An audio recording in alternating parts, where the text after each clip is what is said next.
Guys आज जब मैं उसे रिसीव करने के लिए जा रही हूँ ना एयरपोर्ट पर, तो मुझे ना बार बार रह के वो दिन याद आ रहा है जिस दिन मैं उसे एयरपोर्ट पर छोड़ने के लिए गई थी।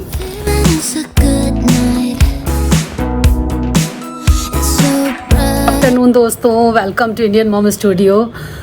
तो आज मैं सजाने वाली हूँ कशिश का कमरा। साफ़ सफाई मैंने कल कर दी थी, आज थोड़ा सा डेकोरेट करेंगे। थोड़े बहुत चेंजेस मैंने पहले से ही कर दिए हैं। आज बेडशीट वगैरह बदलेंगे क्योंकि कल कशिश आ जाएगी। तो वैसे भी हम इस रूम में ज़्यादा आते जाते नहीं हैं, तो अच्छे से क्लीन करके इसको सेट कर दूँगी। बहुत सारी चीज़ें मंगाई थी सजाने सुजूने के लिए, और छोटी छोटी चीज़ें मैं खरीद के भी लाई थी। जैसे लाजपत नगर गई थी तो तब लेकर आई थी। मैट मैं आपको बोल रही थी ना, मैं लाजपत नगर मार्केट से लेकर आई थी। अगर आप लोगों ने मेरा लाजपत नगर मार्केट का हॉल वीडियो देखा है तो आपको पता होगा। तो ये वाले जो मैट है ना, ये 6 मैट लेकर आई थी मैं इस तरीके से लैडर पे लगाने के लिए। और साथ में जो बेड साइड टेबल होती है ना, उन पर मैंने लगाया, एक इधर लगाया है और एक उधर लगा दिया है। अभी बेडशीट बदलूंगी क्योंकि बेडशीट का कलर भी कुछ कुछ ऐसा गुलाबी वैसा मिक्स सा है, तो ये उसके साथ बहुत अच्छे से जाएगा। इस टाइप की मैंने बास्केट मंगाई है, बास्केट या बॉक्स जो भी आप बोलो। तो इसमें मैं क्या करने वाली हूँ, थोड़ी सी चॉकलेट्स वगैरह उसकी मनपसंद चीज़ें वो मैं भर के इसे बेड पे रखने वाली हूँ। फिर मैंने उसके लिए मंगाया है ये वेलकम लगाऊंगी। कहाँ लगाऊँ यही सोच रही हूँ, इधर लगाऊँ या उस वाली वॉल पे लगाऊँ। ये वेलकम लगाना है। मीशो से मंगाई थी मैंने ये चीज़ें, और मीशो से मैंने एक रनर भी मंगाया था।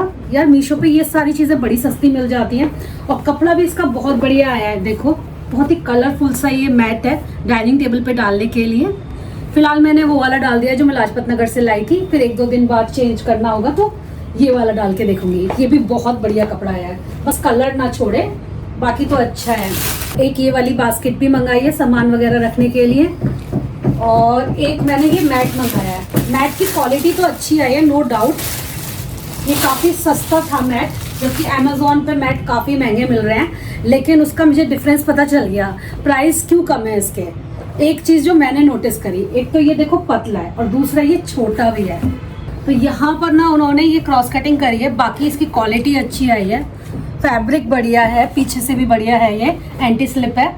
लेकिन बस इसको पतला कर दिया और छोटा कर दिया है, इसलिए शायद क्रॉस कटिंग हो गई है। हाफ प्राइस में है ये अमेज़ॉन से। तो ये तो रिसीव करने के बाद पता चला मुझे, खैर। लेकिन अब ये आ गया है तो इसे मैं रखूँगी। और कुछ मैंने ना जन्माष्टमी की चीज़ें मंगाई हैं, क्योंकि देखो अब रक्षाबंधन के बाद तुरंत जन्माष्टमी ही आने वाली है, तो उसके हिसाब से चीज़ें मंगाई हैं। कल तो मैं मीशो से ऑर्डर कर रही थी, तो साथ में ये सारी चीज़ें भी ऑर्डर कर दी मैंने।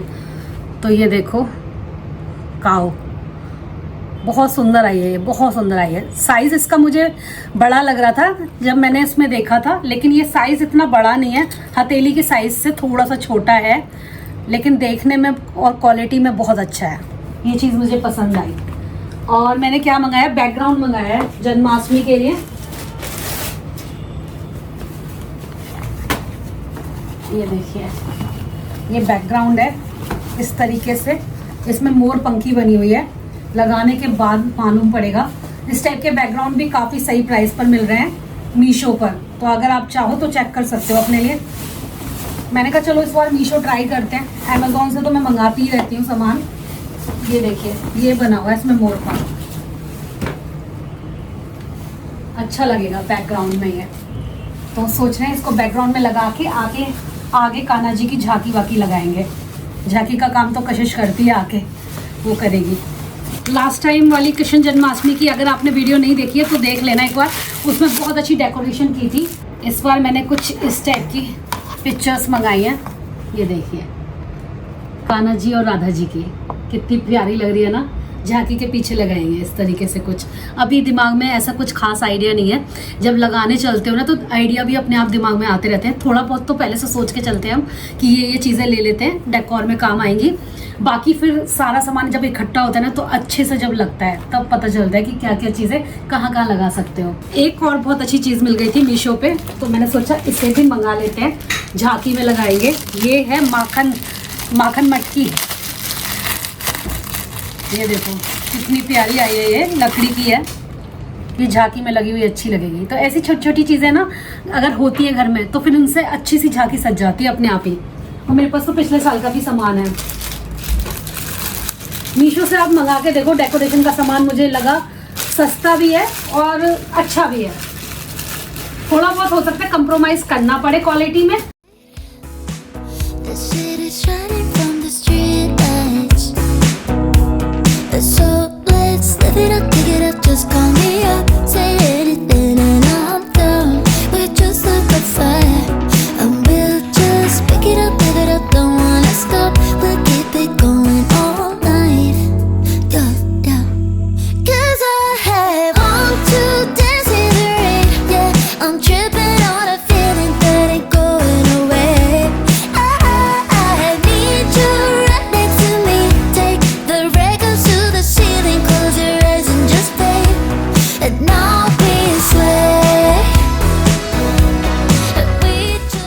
मेरे चेहरे पर बिल्कुल मत जाना, क्योंकि मॉर्निंग का टाइम है और मैं लगी हुई हूँ प्रिपरेशन में आंटी के साथ, क्योंकि कशिश के लिए कुछ कुछ अच्छी अच्छी चीज़ें बन रही हैं यहाँ पर। तो आज बन रहा है घर में मलाई कोफ्ता, और उसको मलाई कोफ्ता बहुत पसंद आने वाला है, क्योंकि ऐसी चीज़ें तो उसने अब तक बनाई नहीं है वहाँ पर। बस वो काम चलाओ खाना होता है ना, वो बना रही है वहाँ पर। हमारे मलाई कोफ्ते आंटी इसमें भर रही हैं काजू और किशमिश। और ये देखिए, मैं अप्पम मेकर में ही बनाती हूँ। मलाई कोफ्ते हमेशा बहुत बढ़िया बनते हैं, और आज तो स्पेशल वाले बन रहे हैं क्योंकि कशिश के लिए बन रहे हैं। तो मैंने ना इसके लिए मावा भी मंगा के रखा था, तो मावा भी डालेंगे हम ग्रेवी में। बाकी यहाँ पर जो मेलन सीड्स है, ये पनीर के क्यूब्स में डाल देती हूँ। आपको पता है काफ़ी अच्छा क्रीमी टेक्सचर आता है इससे। काजू है, मेलन सीड है, तो ये सारे से हम एक बनाएंगे ग्रेवी, जो काफ़ी रिच ग्रेवी होगी और खाने में और भी ज़्यादा टेस्टी लगने वाली है। इसमें ना कम तेल में हमारे बहुत अच्छे सिक्के आएंगे और जल्दी भी काम हो जाता है, डीप फ्राइंग से भी बच जाते हैं। बना रही हूँ बूंदी का रायता, खट्टा मीठा वाला, और साथ में अभी ना मलाई कोफ्ता बनाना है मुझे। मतलब ग्रेवी वगैरह सब पीस के तैयार कर लिया, सारे काजू की और वैसी वाली जो ग्रेवी होती है दोनों तरह की। बस अब छौंकना है, मसाला तैयार करके एक साइड में रख दूँगी और कोफ्ते यहाँ बन के तैयार हो गए। तो बस दोनों चीज़ें अलग अलग करके रखूँगी, और जब गर्म करके खिलाना होगा ना तभी एक साथ कोफ्ते इसमें डालूँगी।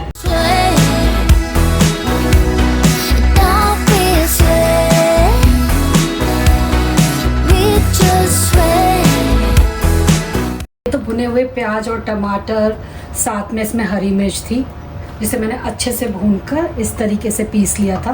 और अब मैं इसमें डाल रही हूँ पनीर है, इसमें थोड़ा सा पनीर के क्यूब्स थे, काजू थे और मेलन सीड्स, इसका पेस्ट है ये। और आज तो मैं मलाई कोफ्ते में मावा भी डालने वाली हूँ, क्योंकि मावे से ना बहुत बढ़िया स्वाद आता है। तो ये कशिश के लिए बन रहे हैं इतने दिन बाद, तो बिल्कुल ट्रेडिशनल तरीके से बना रही हूँ जैसे वो खाना पसंद करती है। 2-3 दिन से बस यही सब चल रहा है घर में। अच्छे से साफ सफाई करी पूरे घर की, फिर कशिश के रूम की डेकोरेशन करी। शाम को दिखाऊंगी जब आ जाएगी ना, तब दिखाऊंगी आपको। उसका रूम सजाया। मेरे पास आज सुबह के टाइम ना यही सारा काम था, तो मेरे पास थोड़ा समय कम था आज सुबह के टाइम। तो मैंने कहा आंटी आप ना ऐसा करो कि आप ये कोफ्ते बना के तैयार करो, ग्रेवी वगैरह मैं खुद तैयार करूँगी। तो कोफ्ते कैसे बनाने हैं, मलाई कोफ्ते, ये मैंने उनको सिखाया हुआ है खड़े होकर, कि कभी अगर मेरे पास समय नहीं है तो आप मेरी हेल्प करो तो इसी तरीके से बनाना। तो उनको अब आ गए हैं बनाने। मैंने उनको एक दिन आराम से खड़े होकर पूरा समझाया कि इस तरीके से बनाना आप। बस मैंने कोफ्ते तैयार करवा लिए थे, ग्रेवी वगैरह मैं खुद ही तैयार कर रही हूँ। कोफ्ते के टाइम पे भी मैं खड़ी हुई थी, क्योंकि मैं चाह रही थी कुछ चीज़ बिगड़े ना, एकदम वैसी बने जैसा कशिश को पसंद है। तो उसी हिसाब से मैंने खड़े होकर उनके साथ सारा काम करवाया, और फिर उनको काम कहीं और करने जाना था तो वो चली गई फिर। तो मैंने कहा बाकी की तैयारी मेरी खुद की है, मैं खुद बना के उसे खिलाऊंगी अपने हाथों से।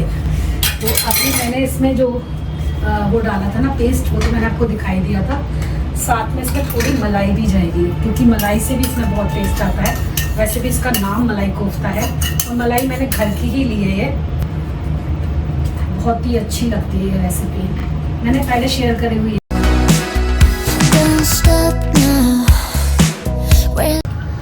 और मैं इसमें थोड़ा सा मावा भी डालूंगी।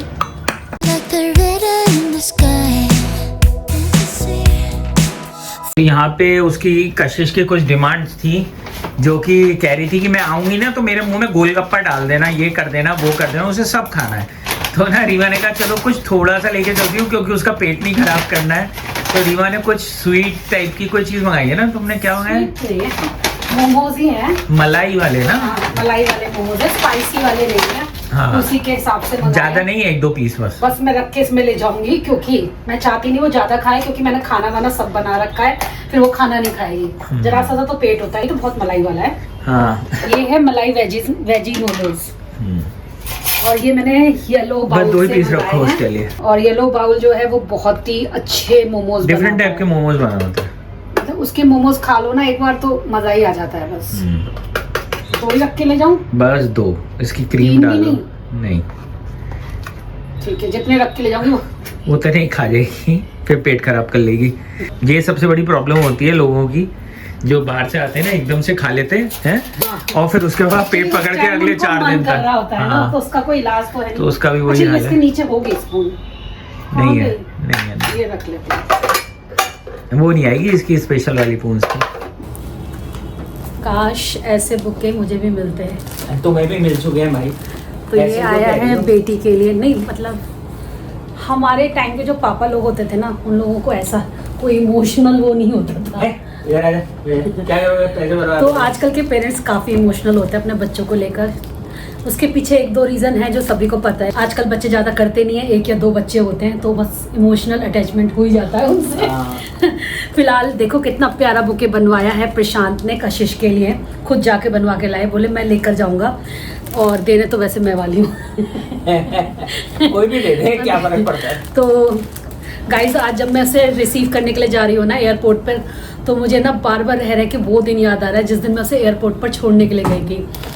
और मेरा दिल इतना भारी हो रहा था अंदर से, प्रशांत का दिल और मेरा, कि मैं आपको क्या बताऊं। ऐसा लग रहा था जैसे पराए देश में उसे अनजानों के बीच में छोड़ रही हूँ, जहाँ पर एक बंदा भी उसकी जान पहचान का नहीं है। मतलब उस टाइम सिर्फ एक लग रहा था, उस टाइम ना दिमाग में बस एक ही बात चल रही थी कि भगवान ही सबके होते हैं सच में, और भगवान ही है वहाँ पर जो उसकी रक्षा करने वाले हैं। एक्चुअली तुमने उसे बहुत अच्छी तरीके से प्रिपेयर करके भेजा था। प्रिपेयर करना एक अलग बात होती है, लेकिन उसको पहले से बचपन से वो इस टाइप की चीजें उसे बहुत करी है कि अकेले जाना और अकेले आना। प्रैक्टिस तो उसे देखो चेन्नई से हुई थी, लेकिन चेन्नई फिर भी हमारे इंडिया में है, लेकिन किसी पराये देश में जहाँ वो पहले ना गई हो, क्योंकि हम लोग भी यूएस रह के आ चुके हैं लेकिन हम यूरोप की साइड में कहीं नहीं रहे हैं। तो उसके लिए तो ये नया एक्सपीरियंस था, लेकिन बखूबी निभाया उसने ये साल, और उसका एमएस भी पूरा हो गया। बस अब उसका वो रिजल्ट्स मिलने रह गए, जो डिग्री होती है, आई मीन जो डिग्री है ना वो मिलनी अब उसकी रह गई है। तो डिग्री के लिए मुझे लगता है दिसंबर में मिलेगी। तब वो बोल रही है कि आप लोग मम्मी डैडी यहाँ पर आओ, कन्वोकेशन में मेरे सबके पेरेंट्स आते हैं। पता नहीं, बच्चे तो बोलते ही हैं सबके पेरेंट्स आते हैं, लेकिन देखो अगर बन पाया तो ज़रूर जाएंगे उससे मिलने वहाँ पर। लेकिन फ़िलहाल तो कशिश आ रही है, बहुत अच्छा लग रहा है। आज घर जाके घर लगेगा, मतलब घर तो रोज ही घर लगता है, लेकिन एक चहल पहल होती है ना वो बच्चों से ही होती है। तो चलिए कशिश को रिसीव करने चलते हैं। मफिन की, मफिन अगर होता तो अरे मफिन तो बहुत एक्साइटेड रहता था, जैसे ही मैं दरवाजा खोलती थी कूद कूद के मफिन उसका पर्स छीनता था। अगर आप मेरी पुरानी वीडियो देखोगे ना आपको पता चल जाएगा कैसे उसका स्वागत करता था वो। चलिए अब चलते हैं, आज बहुत इमोशनल डे है मेरा, लेकिन साथ में हैप्पी डे भी है। इस ट्रैफिक को जूझते हुए हम लोग पहुंच चुके हैं एयरपोर्ट पर। हमें लग गया है पूरा 1.5 से 2 घंटे। हम लोग घर से निकल गए थे 6:45 पे लगभग, और यहाँ पे हमें बहुत सारा समय लग गया पहुँचने में। फाइनली हम लोग पहुँच चुके हैं और कशिश की फ्लाइट भी आ गई है। बस वो अब बाहर निकलेगी, अपना लगेज वगैरह लेगी, उसके बाद तो हम भी सही टाइम पे पहुंच गए हैं लगभग। जैसे ही हम लोग पहुंचेंगे वो भी बाहर निकलने का उसका समय आ ही जाएगा, है ना। फिर हम लोगों को लग रहा था कहीं हम ऐसा ना हो बहुत लेट हो जाए, लेकिन हम लोग पहुंच गए। इसने लगेज लिया कहाँ है अभी? हाँ, कॉल कर देगी वरना। जल्दी चलो, फ्लाइट आ गई, उसका कॉल भी आ गया। Let's go. खुश? तुम्हारे हाथ में फ्लावर्स ज़्यादा अच्छा लग रहा है। अभी तुम्हारी बेटी के हाथ में I'm always trying my best. 내게 원하던 대로 सामान हाथ में ला लिया। सामान हाथ में ला लिया है। tower just won't let me alone. 이제 나를 알아보겠어. कैसा है बेटा? अच्छी अरे यार रोने की जरूरत नहीं है, हम तो आ ही गई। क्या रो रही हो? ये दो भाई।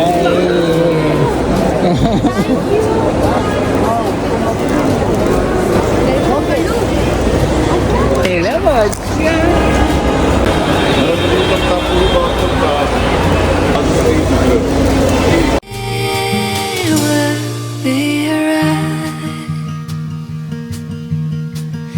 수많은 밤을 지내고 너는 내게 말했지